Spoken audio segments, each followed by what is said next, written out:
Bonjour à toutes et à tous, je suis Loïc Graal. Bonjour, je suis Cécile Blin. Soyez les bienvenus sur RH Bordeaux. Donc c'est un nouveau podcast que nous vous proposons et notre idée est de donner la parole aux acteurs RH de Bordeaux et sa région. Cécile, peux-tu nous dire quelques mots du déroulement de chaque épisode ? Avec plaisir Loïc. Ces épisodes auront lieu 2 jeudis par mois. Nous rencontrerons un professionnel qui nous partagera à la fois ses réflexions et son expérience sur des thèmes précis. Donc j'imagine que nous aurons une liste fournie, aussi bien dans les thèmes classiques des ressources humaines que dans des thèmes plus novateurs appartenant à l'actualité. Et quel est l'intérêt pour nos auditeurs de suivre chacun de nos épisodes ? Ce sera l'occasion de nous questionner, de valider ou non notre approche professionnelle. Et puis surtout, je pense que ce sera l'opportunité d'élargir notre horizon. Merci Cécile de ces mots de présentation. Chers auditeurs, nous vous souhaitons une bonne écoute.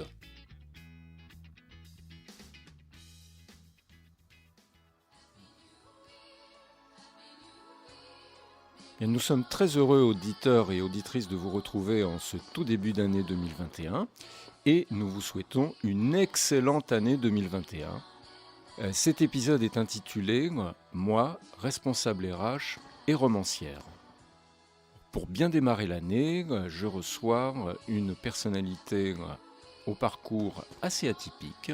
C'est une actrice du monde RH, c'est une professionnelle RH qui vient de publier fin novembre 2020 un de ses romans.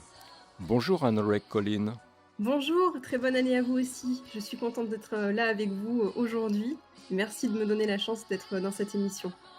Merci à vous de nous recevoir. Alors je le disais, votre profil n'est pas banal dans le petit monde des ressources humaines. Pouvez-vous nous faire une synthèse de votre parcours et de ce qui vous a amené à l'écriture ? Oui, bien sûr. Alors moi, j'ai commencé mes études par une licence de japonais sur Bordeaux 3. Puis je me suis rapidement tournée vers un BTS Management des unités commerciales, un BTS MUC, et j'ai finalisé par une entrée en école de commerce. Alors ensuite, je me suis tournée après quelques années d'activité professionnelle vers les ressources humaines. J'étais surtout spécialisée dans la relation client. Alors en ce qui concerne l'écriture, je pratique cette activité depuis l'âge de 12 ans. Je lisais énormément, ma mère est bibliothécaire. J'ai commencé très tôt et j'ai commencé à écrire quand je me suis fâchée avec les livres. Donc il y a beaucoup d'auteurs qui traversent cette période. On lit beaucoup, puis on se sent insatisfait de nos lectures et c'est finalement notre propre inspiration qui prend le dessus. Alors, finalement, vous êtes venu à l'écriture après une boulimie de lecture ? Oui, c'est ça, tout à fait, oui. Et quels sont vos univers ou votre univers ? Je ne sais pas s'ils sont au singulier ou pluriel. Alors ils sont pluriels, tout à fait. Donc moi, je travaille principalement sur des œuvres liées à l'imaginaire ou historiques.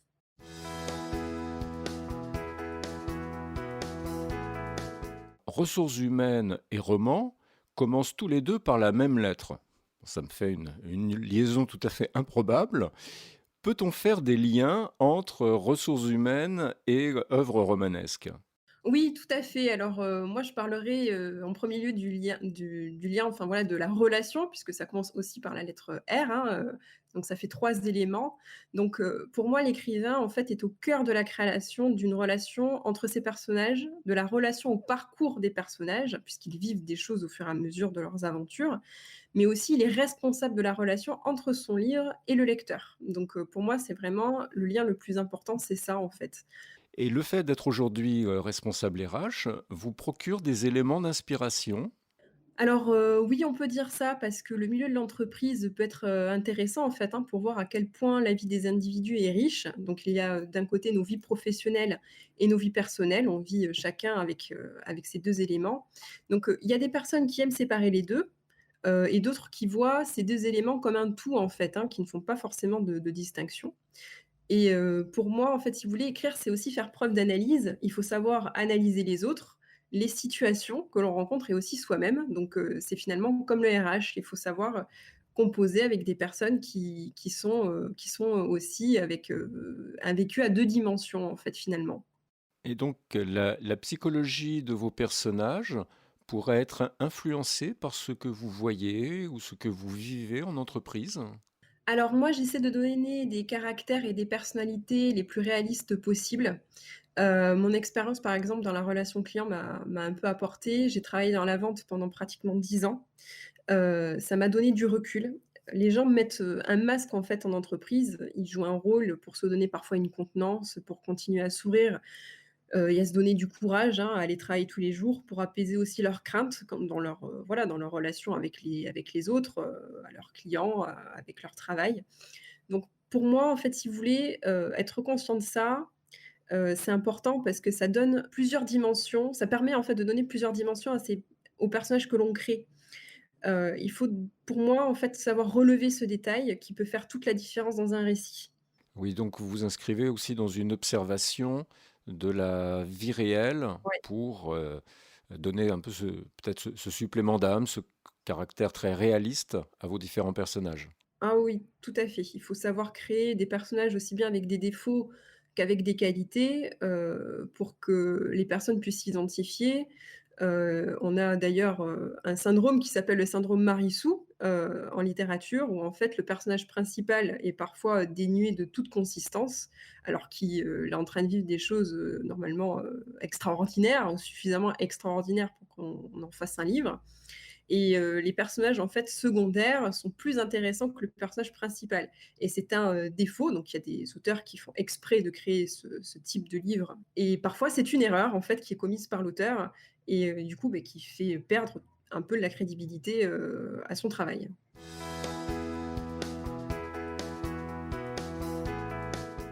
Alors, fin novembre, vous avez publié pour la première fois, mais je crois que ce n'est pas votre premier roman. Vous êtes un peu une récidiviste.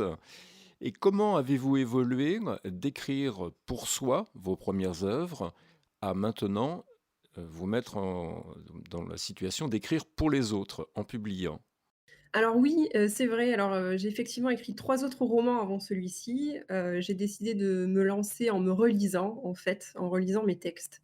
Il faut savoir que moi, quand j'écris, c'est souvent des histoires complètes, j'écris rarement des histoires, courtes.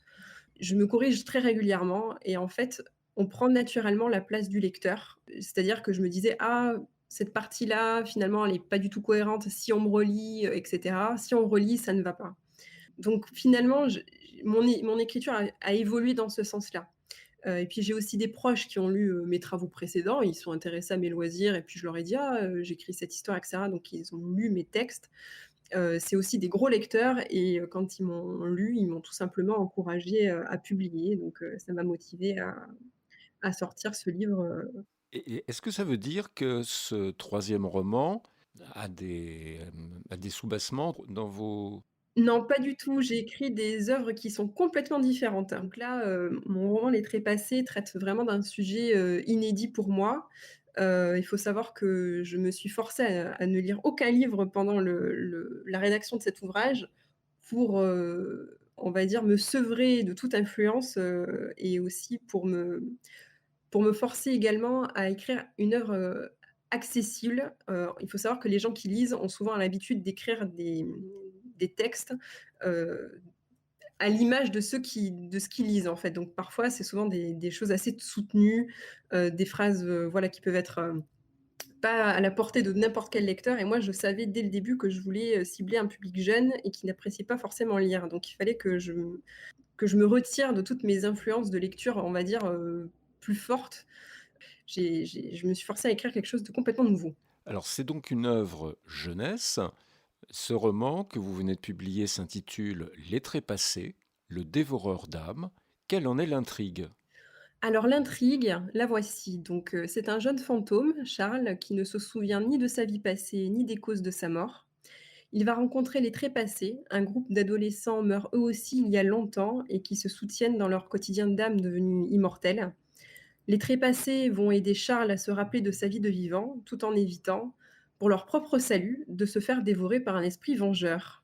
Vous dites œuvre destinée à la jeunesse. C'est un petit peu noir tout ça quand même. Oui, tout à fait, oui, oui, c'est vrai, mais il faut savoir qu'il y a toujours des récits, même qui sont pour la jeunesse, qui peuvent toujours avoir une dimension un peu sombre. Le genre, peut très bien s'adapter au public. Voilà. Ça, c'est tout à fait possible, hein. Il suffit juste de bien l'amener. Il y a beaucoup de sujets, qui sont très lourds. On va prendre, par exemple, l'histoire de Christiane F., 14 ans, droguée prostituée, qui traite quand même, de la prostitution infantile. et de la drogue aussi, et qui pourtant a été un succès, fou, parmi un public, jeune, hein. Donc voilà, il ne faut pas sous-estimer, les lecteurs et surtout pas les jeunes lecteurs qui sont parfaitement amènes, en fait, à comprendre, ce qu'ils lisent, en fait, hein, tout simplement.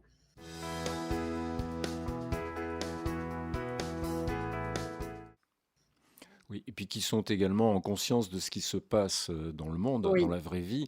Parce qu'une exactement. fiction démarre souvent d'une réalité. Quel est Ouais. le creuset, le soubassement de ce roman Les Trépassés? Alors, moi, par exemple, pour les trépassés, j'ai longuement réfléchi à ce que je voulais transmettre parce que comme, je vous l'ai dit, pour moi, c'était quelque chose de complètement inédit. Alors, selon moi, surtout écrire un livre, ça demande un travail, méthodique. Il faut chercher, en fait, ce que l'on veut raconter comme histoire. Il faut trouver un but à ce que l'on veut écrire et moi, je voulais donner un sens à ce que je voulais faire. Donc j'ai été inspirée par des faits divers, que l'on voit malheureusement trop souvent, donc moi, c'est ceux qui traitent d'infanticide et de violences faites aux enfants, puisque moi, mes personnages, ce sont des jeunes fantômes, hein, ce sont des fantômes d'enfants et d'adolescents et je suis partie en fait, d'une constatation, c'est qu'on voyait, souvent, dans les médias en France, des cas d'infanticide, qui étaient reportés et je vais mettre en lumière, en fait, quelque chose de plus réaliste. Donc il y a une étude qui a été révélée, par, l'IGAS, donc c'est l'Institut général des affaires sociales. Il y a un enfant en France qui est tué, en moyenne, tous les 5 jours, par ses parents. Donc c'est 80 parents, en fait. Donc c'est une étude récente, hein, qui a été faite en 2019. C'est énorme, et je crois qu'on n'en parle pas du tout. Et et pour moi, c'était important, de mettre ça, en exergue et de mettre ça en lumière, tout simplement. Donc je suis partie de quelque chose de réel, de terrible, hein, bien sûr, mais voilà, j'ai voulu, donner, une dimension différente, à cette réalité-là. Oui, et donc un message que vous vouliez faire passer, ou des messages que vous vouliez faire passer. Oui, c'est ça. Donc moi, ce qui était important pour moi, c'était de mettre en lumière le fait que des enfants vivent quotidiennement, des atrocités. C'est une réalité qu'il ne faut pas fuir pour moi. Il y a beaucoup de personnes qui se voilent la face et qui préfèrent dire: «Mais c'est pas possible de faire subir ça à un enfant», quand ils lisent, les des gros titres, par exemple. Ils sont extrêmement surpris. Voilà, c'est vraiment les 1res réactions, que ça suscite. Mais je crois, selon moi, hein, qu'il faut dès aujourd'hui arrêter de jouer la surprise et accepter, en fait, qu'il y a des parents qui ne font pas ou qui font très mal leurs devoirs, en fait et ma préface d'ailleurs est dédiée, à ces enfants, hein. Je cite, «Aux enfants victimes de l'égoïsme des adultes». Et moi, dans le roman des Trépassés, j'ai pratiquement rien inventé. Ce qu'ont subi mes personnages principaux est parfois directement inspiré de la réalité. Dès que j'avais, une idée en tête, hein, sur le parcours d'un de mes personnages, je faisais des recherches et je tombais malheureusement sur des résultats où il y avait, voilà, des cas, bien réels, de ce qu'avaient subi, certains enfants, au sein de leur famille. Oui, comme on a coutume de dire, souvent la réalité dépasse la fiction. Ah oui, complètement, complètement. Donc, c'est un roman destiné aux jeunes, 14 ans et plus, avides de lecture, mais un roman destiné également aux parents, pour pouvoir peut-être mieux sensibiliser, parce que écrire à propos de sujets si lourds contribue peut-être aussi à les rendre plus proches de vos lecteurs d'une manière différente et à les sensibiliser plus efficacement à la problématique des violences faites aux enfants. Alors, je pourrais pas dire ça, j'ai pas encore assez de recul là-dessus ou autre. Moi, je sais, des retours que j'ai eus, des critiques que j'ai eues, qu'il y a des personnes qui ont été, des adultes, hein, qui ont été beaucoup touchés par, le récit, que j'ai créé. Alors moi, personnellement, j'ai voulu écrire un livre, où ce sont les adolescents et les enfants, en fait, hein, qui peuvent s'identifier parce que pour moi, ce sont les premiers concernés. Je n'ai pas voulu faire un récit réaliste. J'aurais très bien pu raconter directement le parcours d'un enfant qui subit ça, tous les jours, parce que ça existe. Il y a moi, je connais, des romans qui parlent, par exemple, du parcours, de femmes battues ou des choses comme ça, où ça raconte, leur quotidien et cetera. Moi, je suis partie d'une optique liée au fantastique. J'ai pas voulu faire ça, j'ai vraiment voulu, donner une autre dimension et voilà, les mes personnages principaux, je rappelle, sont des fantômes, en fait. J'ai voulu leur donner une voix, finalement, à ces personnages et si ça rend le sujet moins tabou, et si les gens, à l'avenir, sont moins surpris de voir que, chaque jour, il y a des enfants qui vivent ce genre de choses, eh bien, pour moi, c'est tant mieux.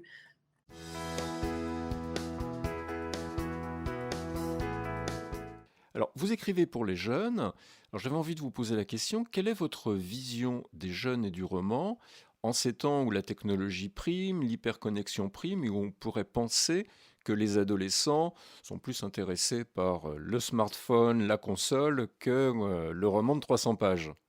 Alors, moi, j'ai effectivement un avis là-dessus. Je pense que déjà, le fait que les enfants s'intéressent à la lecture ou les adolescents, hein, parce que finalement c'est plutôt ça dont on parle, je pense que pour moi, c'est lié d'abord à l'éducation, que donnent les parents à leurs enfants. La lecture, c'est une découverte, un apprentissage. Ça pour moi, ça passe, par une découverte, du livre, dès le plus jeune âge, hein, dès qu'on est tout petit. Souvent les parents qui lisent beaucoup, font des enfants qui lisent, beaucoup. Je le vois dans mon entourage, personnel et puis j'ai ma mère aussi qui est bibliothécaire, de métier, hein, du coup je suis assez proche de ce monde-là. Les parents viennent souvent en famille dans les bibliothèques, en général. Les adolescents après suivent aussi. Après, il y a des études qui sont sorties d'un point de vue plus quantitatif, pardon. Alors il faut savoir qu'il n'y a pas de moins en moins de lecteurs, parce qu'ils ont fait des études, enfin il y a beaucoup de maisons d'édition et cetera qui ont fait des études là-dessus aussi. Il y a pas de moins en moins de lecteurs, mais il y a de plus en plus d'écrivains. C'est, plutôt l'inverse en fait qui se crée. C'est-à-dire qu'aujourd'hui, l'offre a énormément augmenté. Les livres sont, aussi très présents sur les réseaux sociaux. Ils fédèrent, également une très grande communauté, d'amateurs, de professionnels du livre, mais, surtout de lecteurs en fait, hein, parce que les gens, aiment beaucoup donner leur avis sur les réseaux sociaux, donc les avis lecture, les chroniques, les reviews, comme on dit, ont beaucoup de succès, sur les réseaux sociaux. Donc, pour moi, les téléphones portables, les jeux vidéo et Netflix, en fait, ne nuisent pas, aux gens qui aiment lire, ni aux livres. Pour moi, c'est plutôt l'inverse parce que, ça les séries, les jeux vidéo s'inspirent souvent de romans et les romans s'inspirent maintenant, énormément de ces univers-là pour pouvoir se créer. Donc, c'est un les tout ce qui touche à l'imaginaire s'influence les uns les autres. Tant mieux pour ce constat, ça montre qu'il y a une complémentarité et que finalement, il n'y a pas une génération sacrifiée sur l'autel des consoles et de la technologie. Non, pas du tout, d'ailleurs, il y a eu une grande mobilisation, hein, quand les libraires, ont fermé, pendant le confinement. Ça prouve que les gens sont encore très attachés, aux livres, et puis il y a aussi, le livre qui s'adapte, hein, le monde du livre, puisqu'on a de plus en plus de versions numériques, qui se créent. Après bon, on peut débattre longtemps sur ce sujet. Le livre, maintenant, quand on va en librairie, heu, à un certain prix, tout le monde ne peut pas s'offrir, des livres, tous les jours, ou tous les mois parce que c'est quand même assez conséquent. Tout le monde n'a pas non plus la place, donc c'est vrai que les versions maintenant numériques ont beaucoup de succès, et puis, bon, voilà, pour moi, c'est une démocratisation de la lecture, en fait. En même temps, vous faisiez bien de le rappeler, les bibliothèques existent. Donc on peut Tout à fait. emprunter. Oui, en version numérique aussi, figurez-vous, les bibliothèques s'y mettent aussi, donc là, oui, il y a beaucoup de choses qui se mettent en place, voilà, la fracture numérique pour le livre, elle existe dans certains cas, mais des solutions sont proposées tous les jours par des professionnels du livre, hein. Le livre papier est nativement mobile, on le met facilement dans un sac à main. Non. Donc on le lit dans le tramway, et puis maintenant avec les e-books, on a également sur sa tablette, sur son smartphone, donc le livre est partout. Il n'a jamais disparu, on ne peut pas dire un grand retour, en fait, il Oui, est en tout à fait. permanence présent, encore plus présent. Oui, voilà, c'est ça. Le format papier a une dimension un peu plus de collection. Maintenant, on va voir, par exemple, des éditions avec des ouvrages avec de très, très belles couvertures, une qualité, de papier largement supérieure à ce que nous, on a pu connaître, étant jeunes. Parce que les gens maintenant, sont fiers de leur achat, broché et veulent l'exposer plutôt dans leur vitrine. D'ailleurs, quand on va sur, les réseaux sociaux, les couvertures de livres sont extrêmement bien mises en scène et on voit, des efforts qui sont faits par, les maisons d'édition pour mettre en avant les couvertures et aussi, les créateurs les artistes, hein, parce que, c'est grâce à ça que les achats sont faits aussi. Ça donne envie. Oui, tout à fait, ça donne un avant-goût, ça projette dans l'univers. Pour en revenir à votre œuvre, la couverture, c'est vous-même qui l'avez créée? Oui, tout à fait. Professionnelle RH, romancière et en plus graphiste. Oh, après bon, j'ai pas dessiné non plus, mais oui, oui, je me suis débrouillée aussi, pour faire une couverture, soignée, et pour qu'elle puisse aussi, voilà, dévoiler, un peu l'univers, de l'ouvrage.